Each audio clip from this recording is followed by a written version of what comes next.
My mom picked 300. My grandma picked 300. My aunts and thing, they picked 300. Well, really wasn't a whole lot to do back then, but pick cotton. No, we didn't And so have. you never really got far But ahead. it wasn't worth it because he wasn't accomplishing nothing. Go get your cotton picking clothes on. I had a nice place to stay, and I had food. A lot of family togetherness.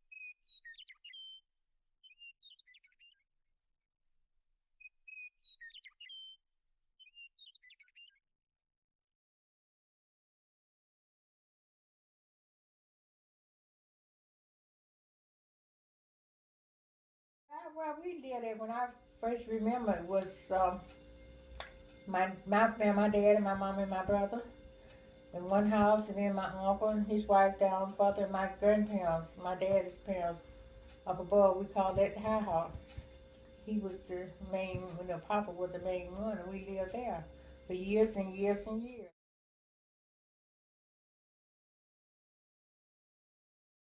Yeah, he bought the farm, I believe, in 1936, and I think he told me he paid $2 an acre. He bought 200 acres at the time. It was really a self-sustaining farm.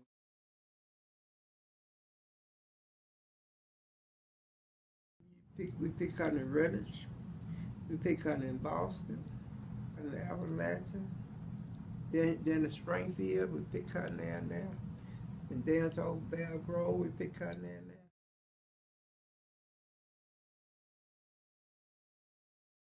Pick cotton. See, I picked cotton from Mr. Shepherd first. Mr. Bunny Shepherd, he stayed in Rutledge. His wife name is Ellie. And then we come on down to Mr. Shorty Whitaker. He stayed in Rutledge too. Him and Mama Bessie. That's what I used to call her, Mama Bessie.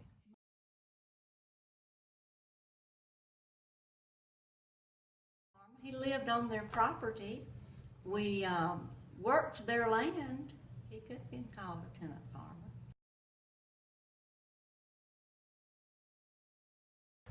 We moved out here in '49, and we was on the Godfrey farm. We lived in the tenant house. We didn't own any house or anything. And then if you was living in the house and the farm, then you went out and picked cotton.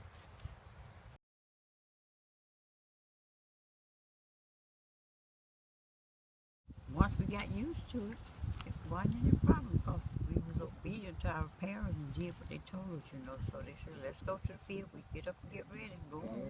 It was just a way of living. It just was something natural.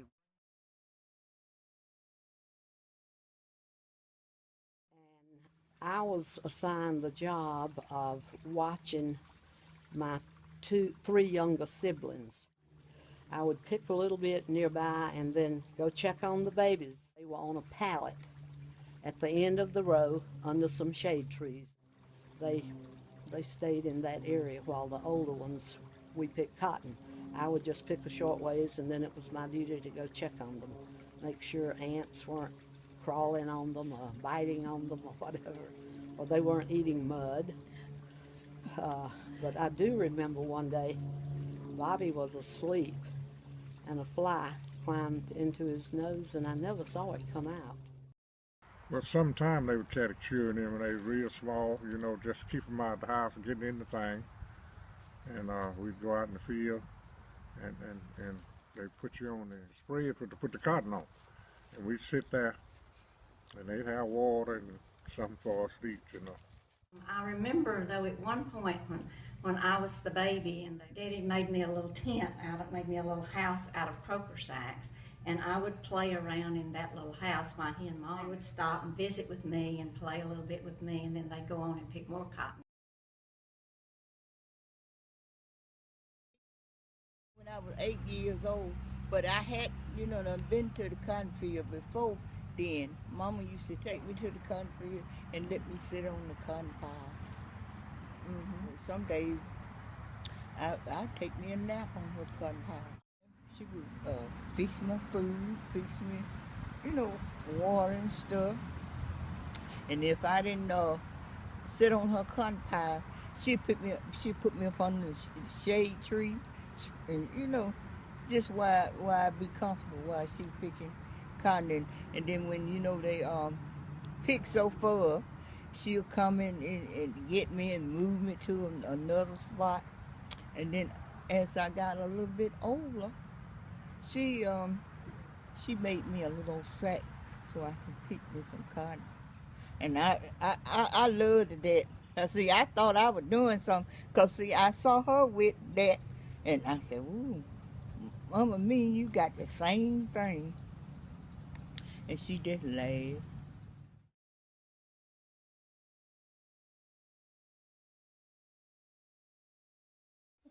I actually started going out because I didn't want to be home by myself, because when I get home from school, most of the time I'd be by myself. We was out in the country, houses wasn't too close, and sometimes I'd go out there just to be with the other kids.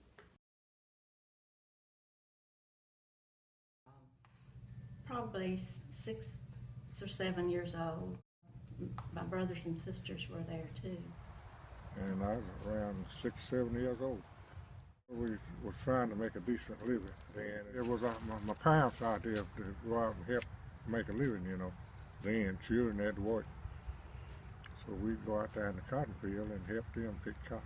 Well, I was about 6, and when I started, we just picked our cotton and put it in my mama's sack until, I got big enough for us to have my own sack. I was 6 years old when I, was first went to the field. Cause grandma and mama didn't have nobody to leave us with, so she had taken the field with her. It was 3 of us, so she put us all 3 on the road together. And we picked. And, she made sure she kept us, up with her by helping us, with our row. So it was a small sack, like a, small flour sack. And then she put the straps on the sack with the go over, like a pocketbook, over the straps on it. But you put it over your head, and then it hang down. Our pick sacks, were made out of like flour sacks or those kind of sacks, and ours just kind of fit to the ground, Right, the pick sack is over on your right side. You pick cotton with both hands, and then put it in one hand, put it in the side. I'd get me a roll of cotton and go down that roll of cotton. Sometimes we carry 2 rolls. We carry one on this side and we carry one on this side. Carry them both together. Sometimes you get on your knees, because if that sack get heavy and you're hurting your back, you have to take a little pressure off of you, then you get down on your knees. A lot of people picked on their knees. There are some spots where you might even get down on your knees, because you're bending over. But We kids, we would put on the toughest old pants that we had, some worn out jeans or something of that sort, and kind of crawl along the ground and pull it like that. And a lot of cotton pickers wore knee pads. Got an old tire. Back then you didn't have steel radials. They were just all rubber. And they would cut those and maybe make holes in it and put some ties with rags around it or string. My mother made those out of guana sack. That was the best fertilizer back then. My dad would go to some big wholesale place of warehouse and buy guana by the ton, but it came in bags. They were heavy cotton bags. And then after they were used, my mother would rip those seams open and put 4 of them together and make a cotton sheet. Back in them days, they had a sheet. You spread the sheet out, and as you pick the cotton, you empty cotton on the sheet. And we call that our cotton pile. Each one of us had a cotton pile. It was a lot of, out there in the field, but everybody know what a cotton pile was. Daddy had a big sheet that when our pick sacks got full, we would dump it on that sheet. And at the end of the day, he would weigh the sheet to see how much we had all picked together that day.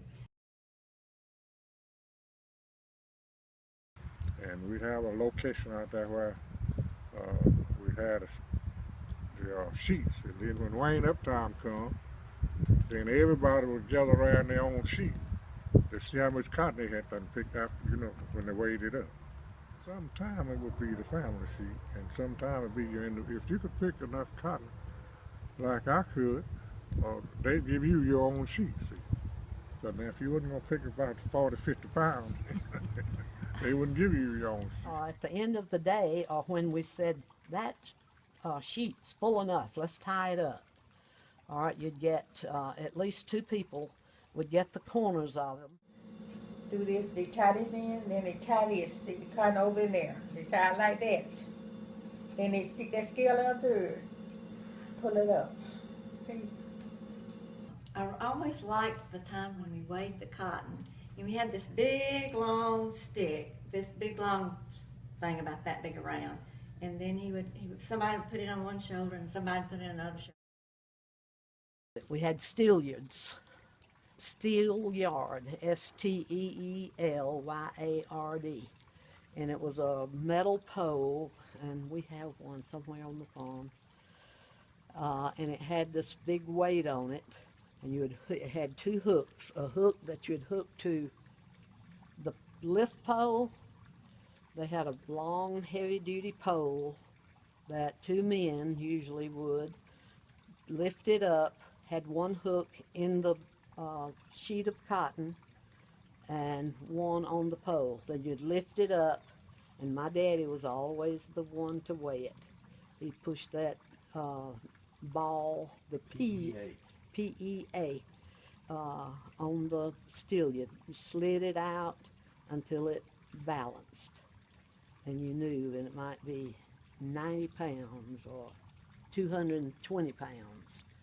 And then the wagon would pick up the sheets of cotton, and then when that wagon got full, it would go to the cotton gin. After they weighed up everybody, and everybody knows what the amount was that they picked that day, then they loaded up and put it in the barn there.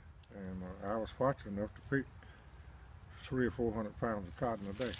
I started off, with 100 pounds, and I went on up the end, I got 300.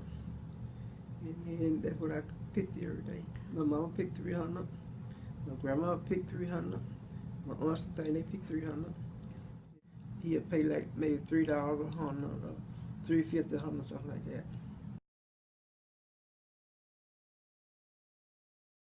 They'll give you but $3 or $4, but you think you got something. You be done pick cotton all the week, but that's all you get, $3 or $4. The way I was brought up, I shared with my mama. I let her give me what she want to give me. Now, occasionally, on Saturday, if we were going to go to town, we might get a nickel and a dime to buy some penny candy or something, but it was a family affair.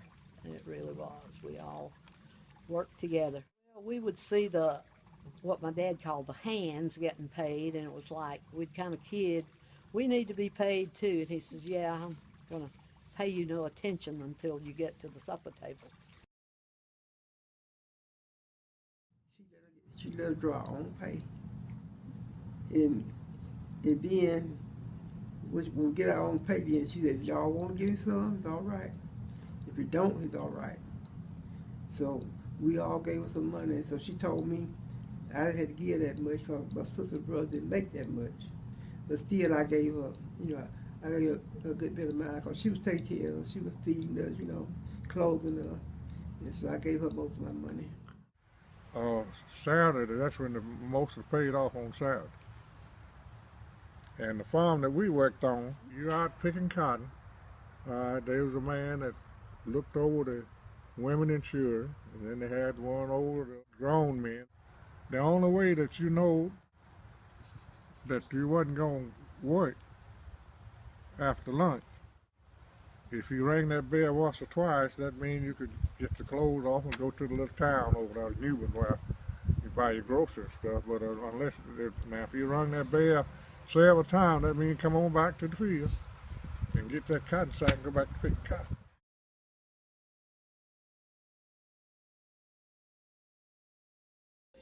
they called it a crop digging. Say for instance, if he got, I'd say 20 bales of cotton off that part, what he had. Part of it went to Mr. Mason, and the other part was his one. They called it settlement. See, I Mason had this over downtown in Madison, where we used to go down there to his office, and that's where they would have his settlements in a year. We'll see, I would give them what he thought they earned, which wouldn't be very much. But that's just the way life was then. And that's where he would go and borrow money. You know, he borrowed money to make for his family to survive for that week. And that's what, as I got older, I didn't like. You know, as I got older and went to school and got school and understood, it wasn't worth it because he wasn't accomplishing nothing. That's why I said they have a settlement and see, all he done borrowed, he had to pay it back. So when he ended up, he wasn't clearing nothing, not much. Came out in debt, yes. It's just about like a cycle kept you in a bind all the time, just about. But I tell you, we was fortunate to work for some good people. But everybody wasn't good, I tell you. They take everything that you could make, I tell you. Well, we had I would say a hard life, but it wasn't hard because see, that's all I know to do. It was a good life, but it was hard, but it was good. I see that it was hard work. Yes, And when you look back on it, you'll say, well, that's the way we had to make our living, to take care of our families and things. So you just said, well, the Lord bless us to get out the cotton field and start something else.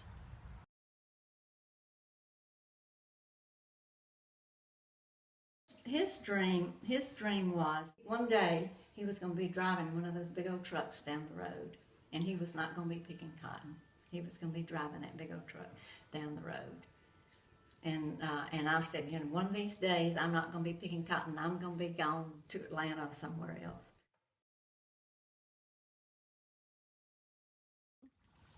Until I graduated from high school. I was 17.